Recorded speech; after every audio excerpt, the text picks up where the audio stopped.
Mark Zuckerberg finally responds to Apple's new headset, and Apollo is closing its doors for good. All that and more on today's Tech News.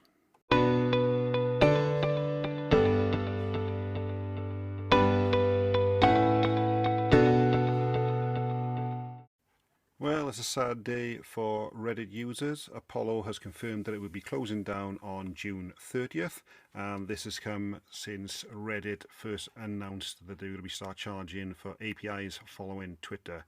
So initially on the 18th of April, Reddit announced that the charges were going to start to come in, and then they announced about 6 weeks later the actual prices.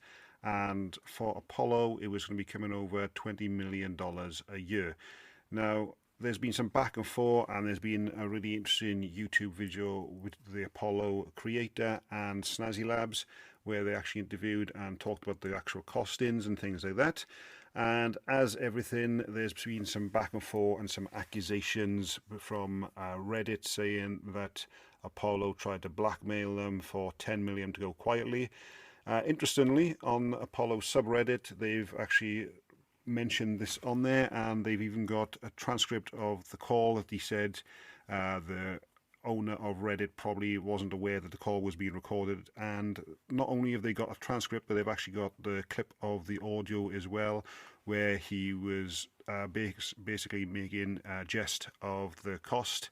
But it looks like it's got misconstrued. I don't know whether or not, obviously, this is intentional by Reddit trying to discredit Apollo.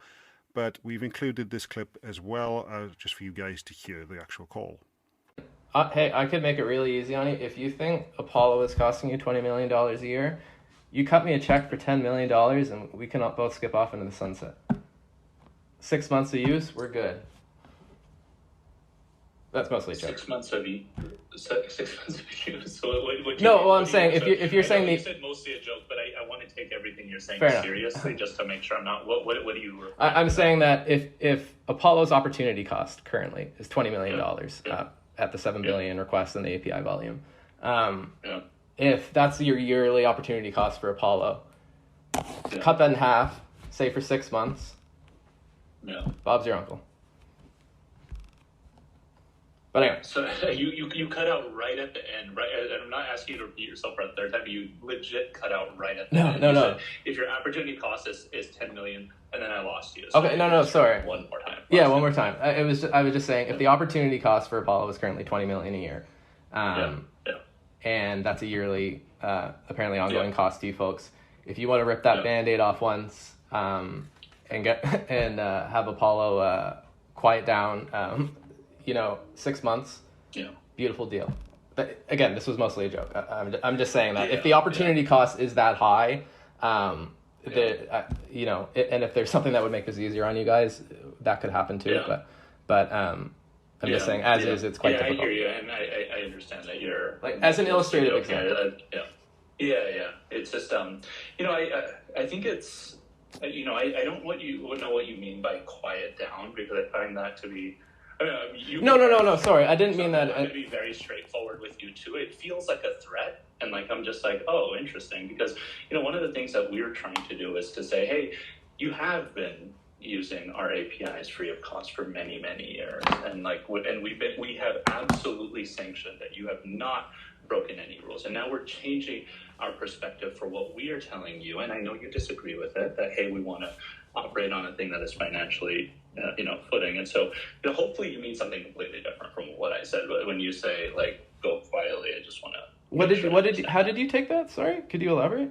Oh, because you were like, hey, if you want this to go away, I said if you want Apollo to go quiet, in terms, I would say it's quite loud in terms of its API usage.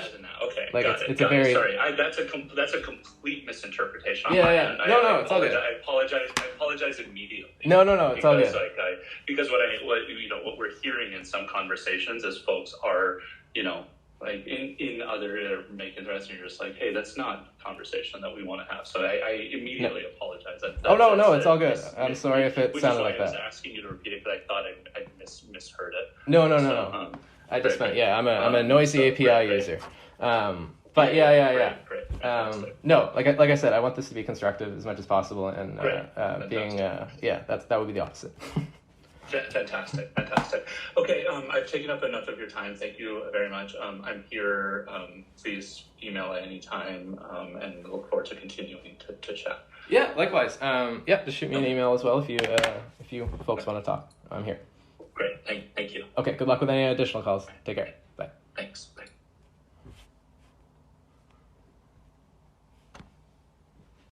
So make from that what you will, but it is certainly a sad day to see an amazing client actually closing down. Now here's a story we seem to have missed. For the first time ever, Apple has been removed the $99 charge for the dev account requirement for the first betas of iOS 17 and macOS 14 betas. So basically, previously if you wanted to have a developer account, you needed to pay the $99 a year, and then that way you could not only get the betas, you could also develop apps and submit them to the App Store as well. So what Apple is actually doing now is removing that charge, so you can not only access the betas, but you can still start creating your own apps. However, if you do want to submit them to the App Store, then you are going to need to pay the $99 fee. Now, this comes at an interesting time because Apple started to change a couple of weeks ago how the developer betas were going to be accessible. Previously, you could download some IPA files, and there were several sites that offered these to everyone, not just developers, which is obviously in breach of Apple's terms and conditions. And so it looked like you were going to have to wait to get the public betas in July. And then people started reporting that even though they had the iOS 16 developer beta installed from previous year, that they were then getting the iOS 17 developer beta. And then Apple came out and confirmed that they were removing this. So to be honest, I think this is a good thing. I've paid in the past for a developer account, and obviously I've never created an app on there. But giving people the abilities to have a play around with Xcode and start to develop their own apps is definitely going to get more people on board. And then, like I say, when you want ready to submit that app, then you can start paying that fee. Well, it looks like Mark Zuckerberg's finally stopped crying long enough to hold a little conference and to tell people that Apple's Vision Pro has no magical solutions that the Meta has not thought of, and it costs 7 times more than its recently announced Quest 3 headset. And this comes from Mac Rumors. Zuckerberg added that Apple's announcements really showcase the difference in the values and the visions the companies bring. And it also notes that Meta's goal is to offer products that are accessible and affordable to everyone. To be honest, I'm surprised it's taken Zuckerberg this long to actually come out and say anything. Obviously, they've got a good selling point with their price, but if you compare what Apple and Meta offer, it is nothing similar at all. Well, if you own the Airpods Max, then now may be the time to get ready to look to upgrade, because Apple's new adaptive audio apparently is only coming to the Airpods Pro 2, and this is due to the difference in the chips that are being used.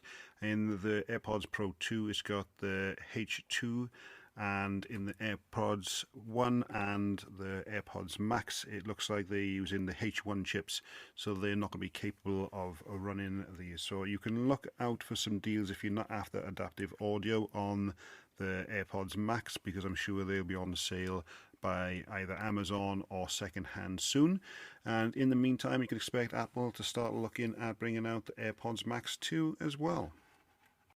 Now, this evening I was on the Mac and Forth show again as a guest, and we were just covering everything on the WWDC 2023, and it was covered on just the actual hardware, not the software that is coming out next week.